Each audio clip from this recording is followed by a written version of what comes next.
মহান মনিবের দরবারে দোয়া করি সফরে আল্লাহ তাআলা নিজেই তার সঙ্গে হন এবং তার রহমতের ফেরেশতাদেরকে তার সঙ্গে করে দিন। মানুষ হিসাবে আমরা কেউই ভুল ত্রুটির মধ্যে নই। আমরা বিশ্বাস করি তার জীবনের ভুল ত্রুটি ছিল। আল্লাহ তাআলা নিজ দয়া গুণে গফুরুর রহিম নামের খাতিরে তাকে ক্ষমা করে দিন। তার গুনাহগুলোকে আল্লাহ তাআলা নেকিতে পরিণত করে এবং আল্লাহ তাআলা তার নেক কাজগুলোকে বর্ধিত করে বারাকা দান করুন।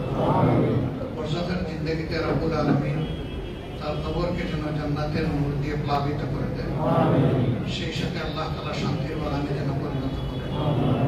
কিয়ামত হাশরে আল্লাহ রাব্বুল আলামিন যেন তার বান্দার প্রতি রহম করেন, তাকে ক্ষমা করেন, জান্নাতুল ফিরদাউসের আলা দরজা নসিব করেন। আপনারা সবাই তার জন্য দোয়া করবেন প্রাণ করে।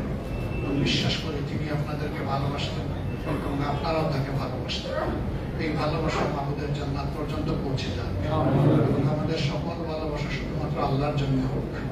আমরা সাক্ষ্য দিচ্ছি তিনি একজন পরিচ্ছন্ন মানুষ ছিলেন। তার লেনদেন, চলাফেরা, আচার আচরণ অত্যন্ত মার্জিত, স্বাধীন এবং গ্রহণযোগ্য ছিল। আল্লাহ তাআলা যেন আমাদের এই সাক্ষী কবুল করেন। আমরা আরো সাক্ষী দিচ্ছি যে তিনি ইমানের উপর মজবুত ছিলেন এবং তিনি আজীবন ইসলামকে, ইমানকে, কোরআনকে অন্তরে ধারণ করতেন। আল্লাহ রাব্বুল আলামিন সেই কোরআনকেই যেন হাশরে তার জন্য সুপারিশ করেছিলেন। আসসালামু আলাইকুম ওয়া রাহমাতুল্লাহ। আল্লাহু আকবার।